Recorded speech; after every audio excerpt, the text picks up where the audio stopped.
우리 함께 나눌 하나님의 말씀은 사무엘상 15장 1절부터 15절까지의 말씀입니다. 사무엘상 15장 1절부터 15절 말씀입니다. 함께 7절부터 15절까지 우리 함께 봉독하시도록 하겠습니다. 7절부터 15절까지 말씀 구약성경 431페이지에 있습니다. 우리 한 절씩 교독하시고 우리 마지막 절 함께 우리 읽도록 하겠습니다.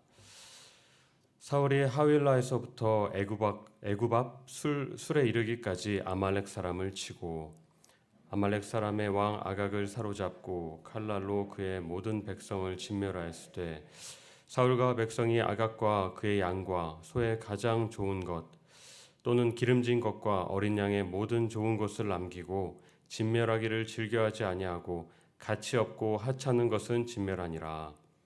여호와의 말씀이 사무엘에게 임하니라. 이르시되 내가 사울을 왕으로 세운 것을 후회하노니 그가 돌이켜서 나를 따르지 아니하며 내 명령을 행하지 아니하였음이니라 하신지라. 사무엘이 근심하여 온 밤을 여호와께 부르짖으니라.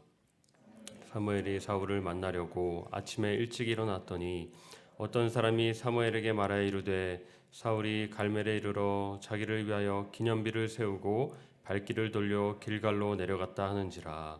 사무엘이 사울에게 이른즉 사울이 그에게 이르되 원하건대 당신은 여호와께 복을 받으소서 내가 여호와의 명령을 행하였나이다 하니 사무엘이 이르되 그러면 내 귀에 들려오는 이 양의 소리와 내게 들리는 소의 소리는 어찌 됨이니까 하니라. 함께 읽겠습니다. 사울이 이르되 그것은 무리가 아말렉 사람에게서 끌어온 것인데 백성이 당신의 하나님 여호와께 제사하려 하여 양들과 소들 중에서 가장 좋은 것을 남김이요 그 외의 것은 우리가 진멸하였나이다 하는지라. 아멘. 사울 왕, 이 사울에게 있어서 하나님은 어떤 분이셨을까요?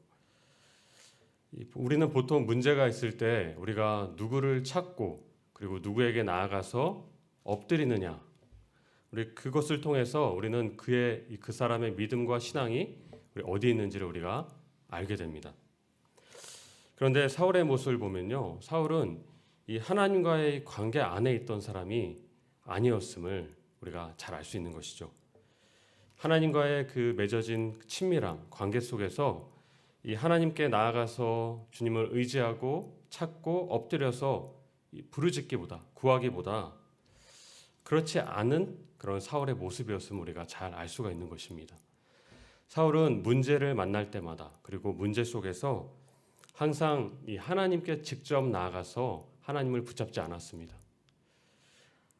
항상 이 사무엘이라는 통로를 사용했던 것이죠. 사무엘을 통해서 항상 하나님께 나아가는 그의 신앙의 모습이었음을 우리가 보게 되는 것이죠.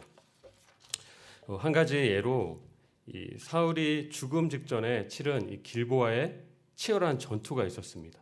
그 블레셋과의 전투를 앞두고 사울이 행했던 것이 무엇이었습니까?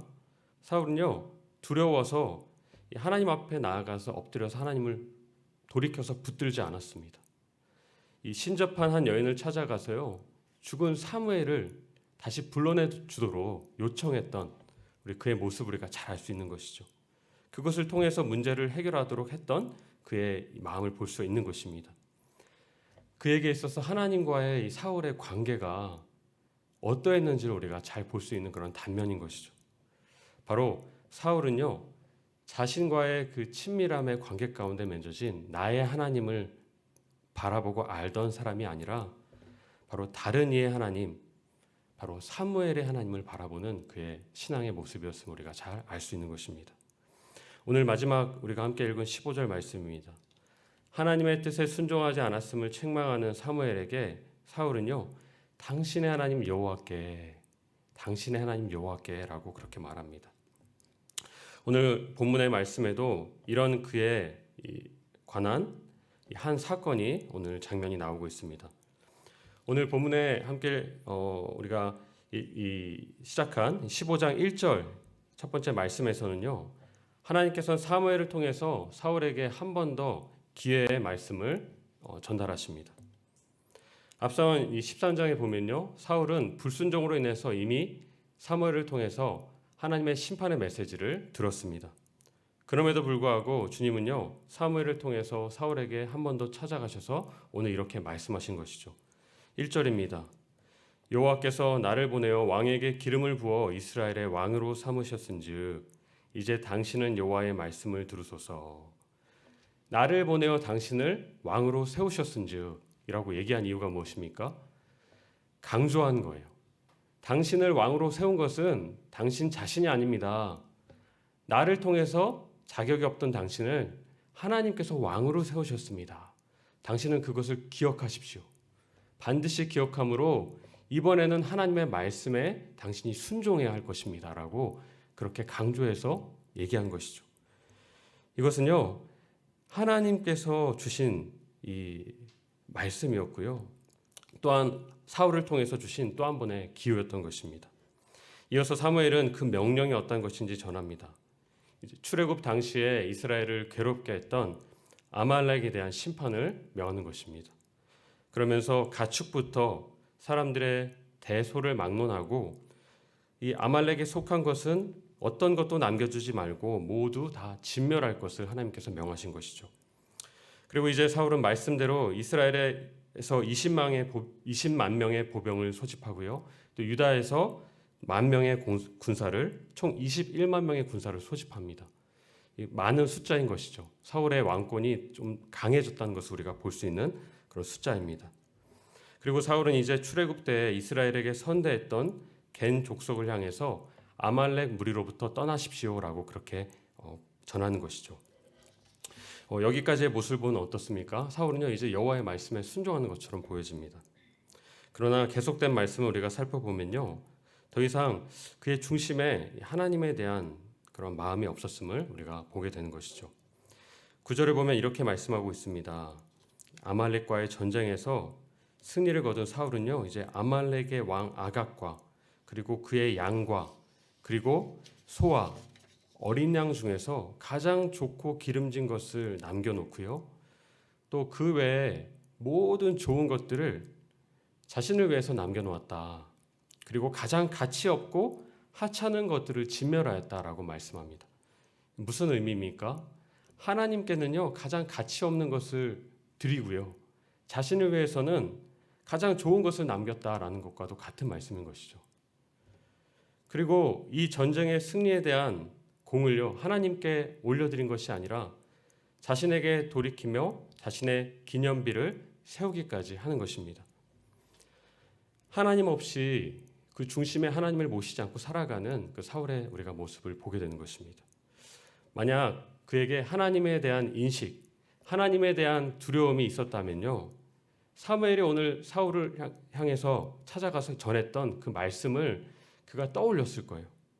그래서 자신의 반복된 실수를 하지 않으려 돌이켜서 그가 조금이라도 노력했을 것입니다.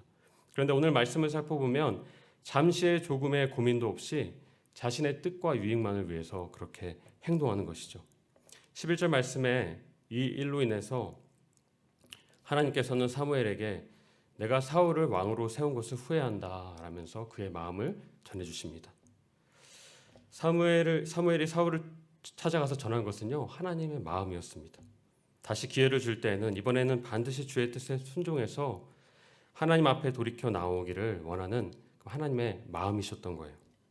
그런데 용서와 긍휼의 마음으로 찾아오신 하나님을요 사울 왕은 더 이상 자신의 중심에 모시지 않았던 것입니다.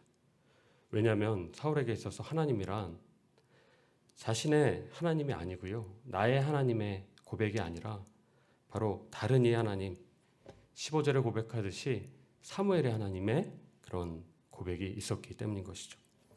오늘 우리에게 주시는 메시지는 무엇일까요? 주님께서 원하시는 것은요 다른 이의 하나님이 아니라 바로 나의 하나님, 나의 하나님의 삶을 살아가야 됨을 우리에게 말씀하시는 것입니다. 나의 하나님을 고백하는 삶은 어떤 삶입니까? 매 순간 지금 나의 이 현재의 삶 가운데 하나님이 함께 하심을 바로 믿는 삶인 것이죠. 하나님을 항상 내가 의식하고요, 그리고 살아가는 하나님의 뜻이 앞세워져서 살아가는 삶을 바로 나의 하나님 된 삶이다라고 우리가 말하는 것입니다. 이 성경에 보면 나의 하나님을 가장 많이 찾고 불렀던 한 인물이 있습니다. 누구일까요? 바로 다윗입니다. 다윗은요, 환경과 상황과 사람들의 어떤 의견보다 항상 그의 마음에는 이것이 있었어요. 하나님께서 가장 기뻐하시는 것이 무엇일까? 그 뜻이 무엇일까? 그것을 구했던 삶을 살아갔습니다. 하나님이 자신의 삶에 늘 함께 계심을 인정하는 삶을 살았습니다. 이러한 인정하는 삶을 하루하루 살아감으로 인해서 다윗은요, 하나님과의 깊은 친밀함을 누렸던 그러한 인물이었던 것이죠. 왜냐하면 나의 하나님의 신앙이 그에게 있었기 때문인 것입니다.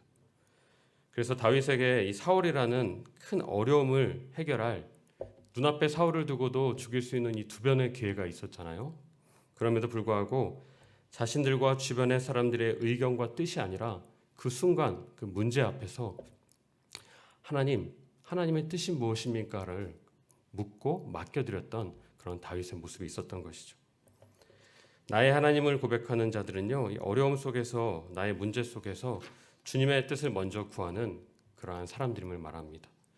그리고 나와 항상 하나님 함께 하심을 인정하는 자들, 바로 하나님께 속한 자들임을 바로 말하는 것이죠. 삶에서 우리가 만나는 과정 가운데 어려움이 있을지 모르겠지만 이렇게 나의 하나님을 고백하는 자들은요, 반드시 하나님께서 그 과정 속에서 주님께서 주님의 소유된 그러한 자들 가운데 하나님의 뜻과 하나님의 원함대로 은혜로 우리의 삶을 인도해 가실 줄 믿습니다. 오늘도 주님, 제가 주님의 뜻이 앞서는 하루 되길 원합니다. 그렇게 고백하시며 나의 하나님의 삶을 살아가신 하루 되시길 예수님의 이름으로 축원드립니다.